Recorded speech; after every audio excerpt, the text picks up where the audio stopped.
Convergence. So our eyes, when the object comes closer, what do our eyes do? They turn toward each other. That's called convergence. Okay? Then we go to the monocular cues. And yes, motion parallax is a big one. That's what? Remember how I told you to write parallax? Oh, the trees. The L's were trees. That's right. So you're driving in the car. You have to be moving, right?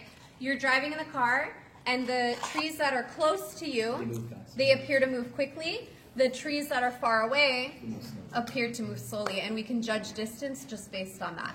Okay, we could say, oh, those ones whipping by, those are close, right? Okay. I know, like, you don't think about it as your, well, maybe now you do. And it differs from age, right? No, that's from the, remember you said the one was like a kid on a plane couldn't recognize it from cars? Relative size. Okay. Yeah, relative size. We're getting there. Okay. All right, so now we go on to more monocular cues. These are called pictorial depth cues because you can just look at a picture and use them. What is linear perspective? Lines converge in the distance. So like train tracks, in the picture, what do they look like? Like this, right? Okay, and what's close is where the lines are farther. What's far is where the lines are Closer. Closer. All right, texture gradient. So when it's close, you see more clearly, more detail. It's also called relative clarity. And when it's far, you see it very blurry. Okay? Interposition. Close things block things that are far because of overlap. Exactly. Okay? Relative size. Things that are close appear bigger. Things that are far appear smaller. Remember that, it's coming up, but remember that optical illusion with the two monsters in the tunnel? Yeah, and I said which one's bigger? And you assumed that the guy behind was bigger because they were the same size, but he should have been what? Smaller. Because he was farther away. He should have been smaller, but he was the same, so you assume he was bigger. Okay? Height and plane. If something is low, it's close. Yeah. If something is high, it's far. Okay? Like the train tracks, right? It's okay. And then light and shadow.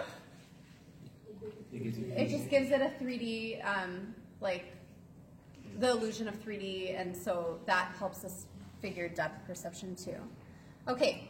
If we really want something, do we think it's closer or farther? Closer. We think it's closer. It's like wishful thinking. $100. It's right there. But it's not. Okay. Perceptual constancy. So what does constancy mean? Stays the same. So perceptual constancy is when it moves from closer, farther, and we perceive it as the same. Exactly. So I can move this close to the camera, and it looks huge on your retina, but you still know it's the same, right? And then it could also be with shape, right? Like, that's a rectangle, but if I go like this, it makes a trapezoid on your retina, but you still know it's a rectangle. Good. So it could be shape or size. There's also color constancy, where even if it gets darker, you still know it's the same color. Okay? All right, visual illusions, Muller-Lyer.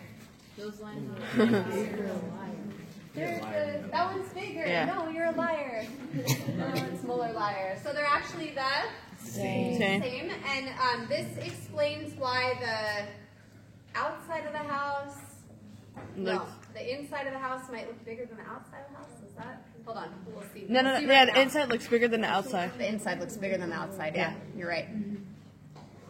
Yes, the inside looks bigger because the inner corner, right? The lines are going to go up.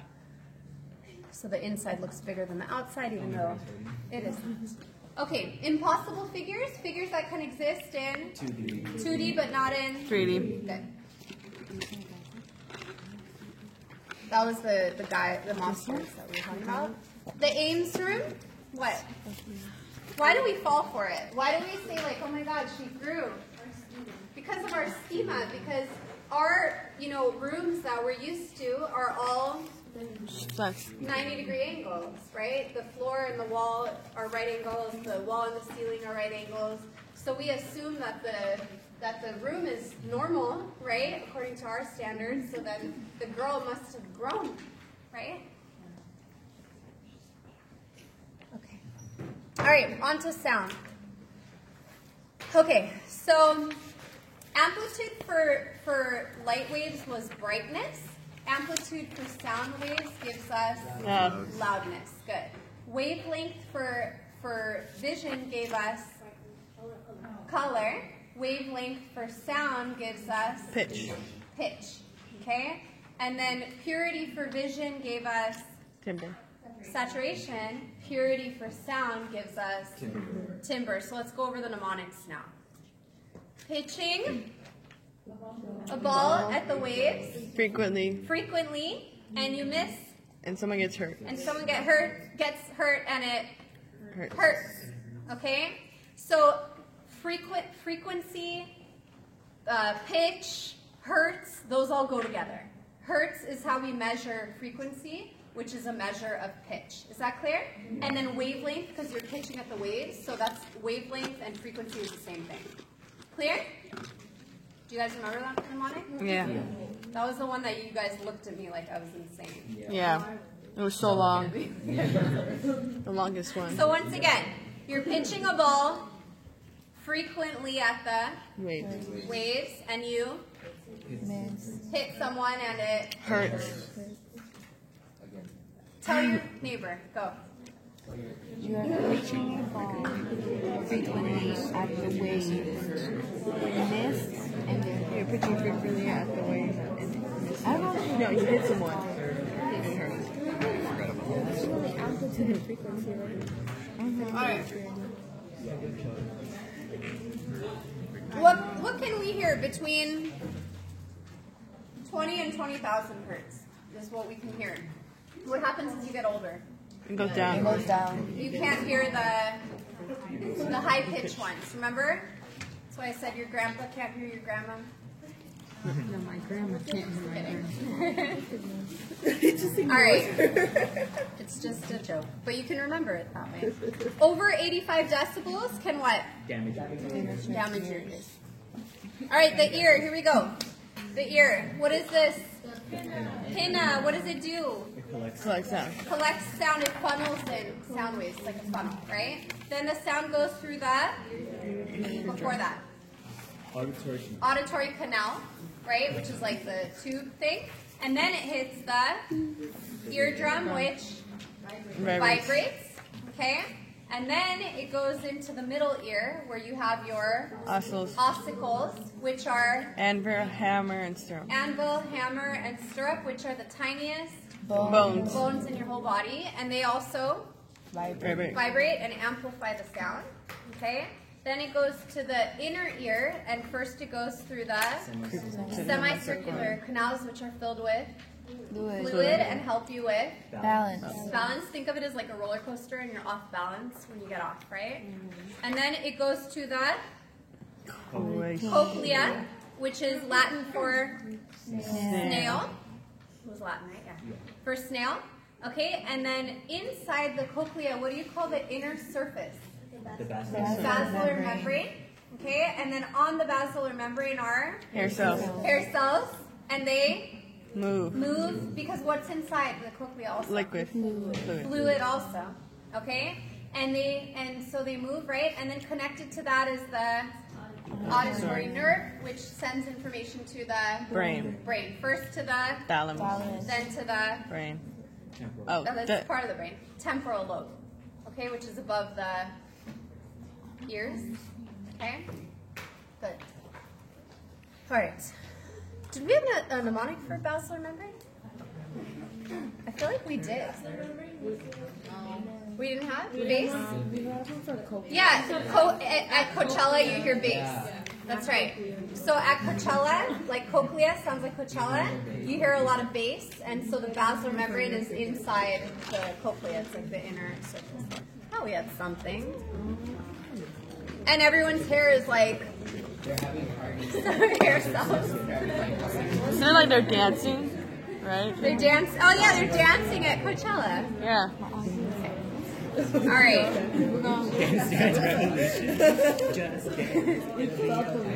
All right, guys.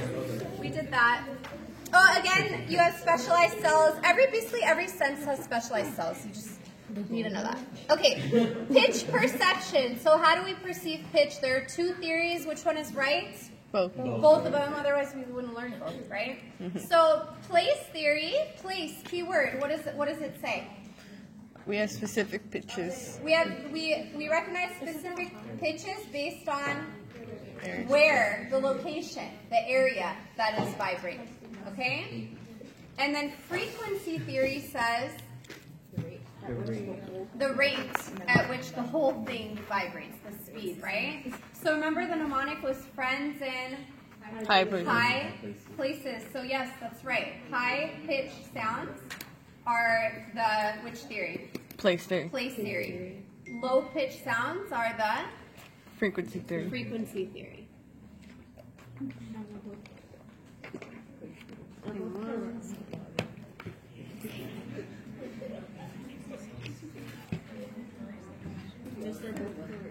They're both correct. Yeah, they're both correct. Okay. All right. So again, comparing vision and hearing, what's the stimulus for sight? Light waves. Light waves. What's the stimulus for sound? Sound waves. Sound waves. Good. What is wavelength for light gives you color or hue? Wavelength for sound gives you pitch. Okay. Amplitude for color for light gives you Brightness. brightness. Amplitude for sound gives you Loudness. loudness. Purity for light gives you Saturation. saturation. Purity for sound gives you Timbre. timbre. The mnemonic was Kesha is impure and she sings timbre. Okay? And timbre is the wrinkles in the waves, right? So what would have two different timbres? Give me an example. A violin and a trumpet. Violin and a trumpet. Two different timbres, right? Or like saxophone and a piano, right? Different instruments, basically. Okay? Receptor cells for vision are Rods and cones. rods and cones. Receptor cells for sound are hair cells. Okay? And then where are the rods and cones located? Retina. Where are the hair cells located? Basal membrane of the cochlea. Good job. All right. Where is visual processing? Occipital lobe. Where is auditory processing? Good. Beautiful. On to taste. Okay. So, what do you call the bumps? Papillae. Are those your taste buds? No. Remember, you cannot see receptor cells. They're tiny, right?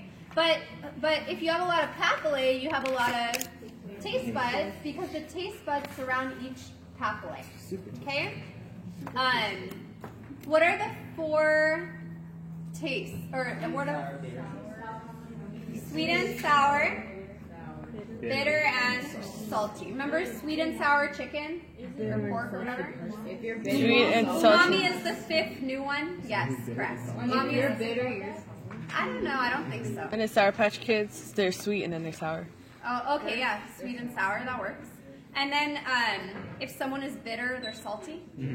Okay, I don't know how long that mnemonic will last. I feel like I don't hear salty much anymore.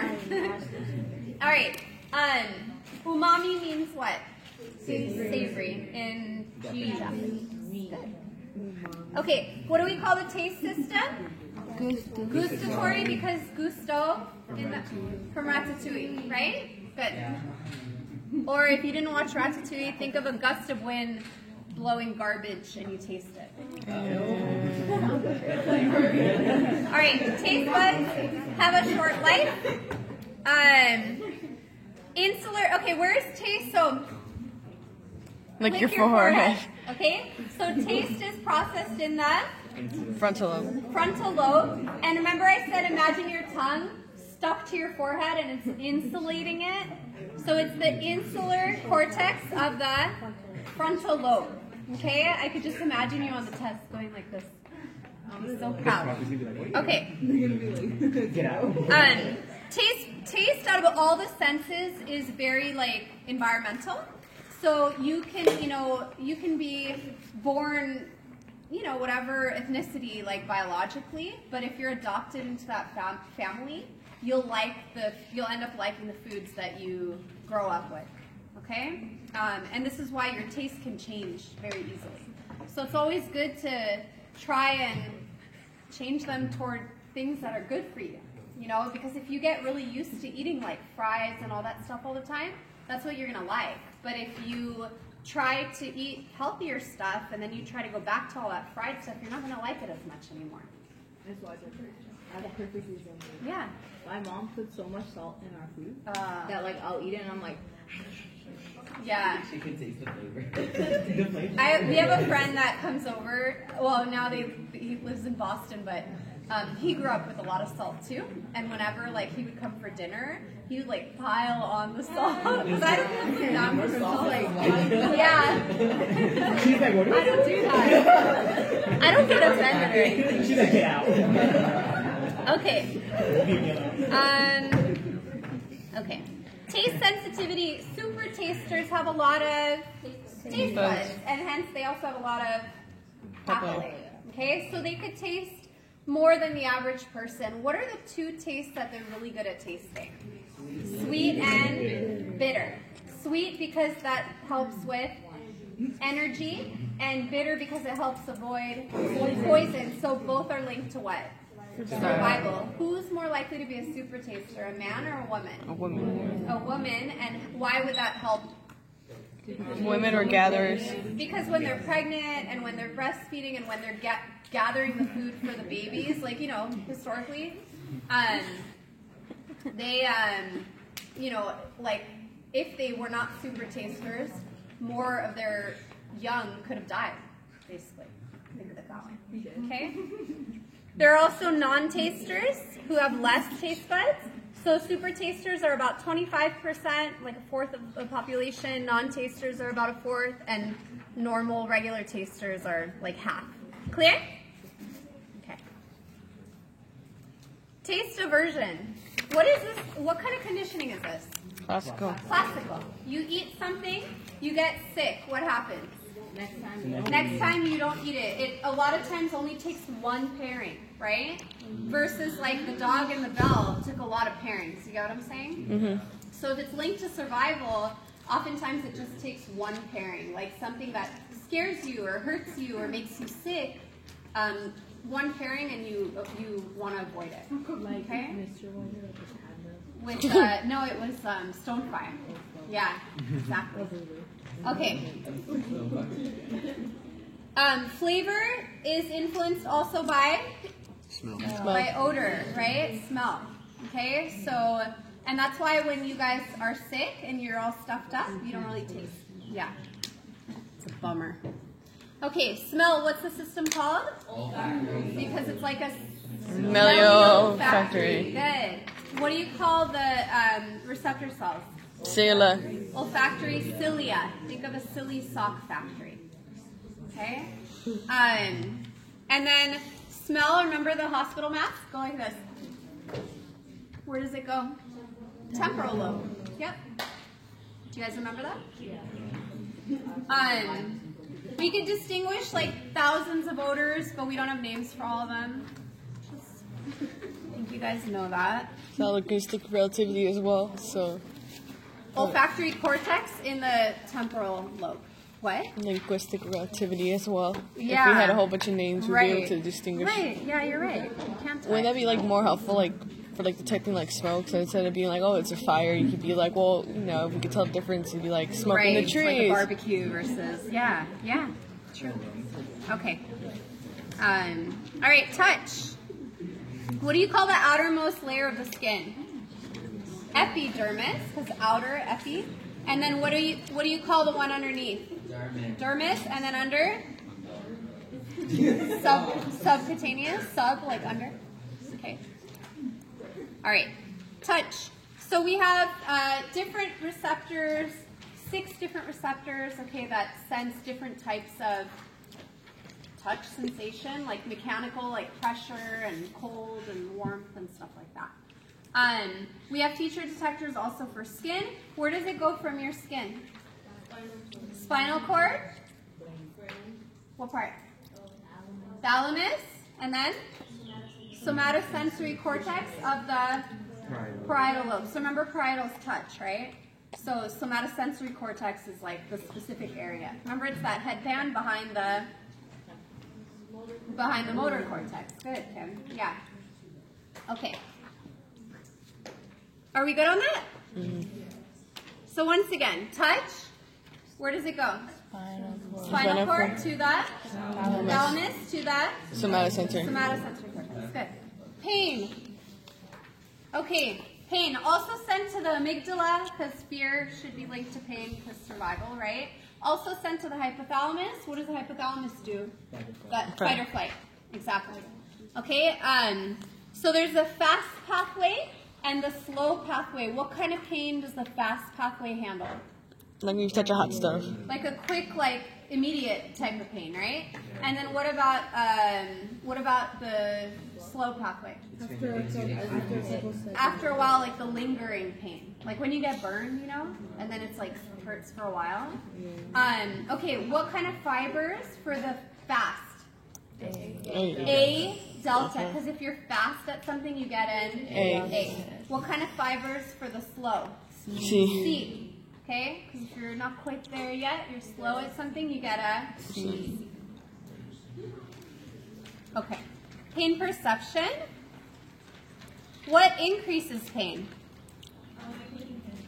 When you think it's attentional, good. When you look at unpleasant pictures, right? Good. What lessens pain? Pleasant pictures, thinking it's an accident. Get distracted. Endorphins. Distracted.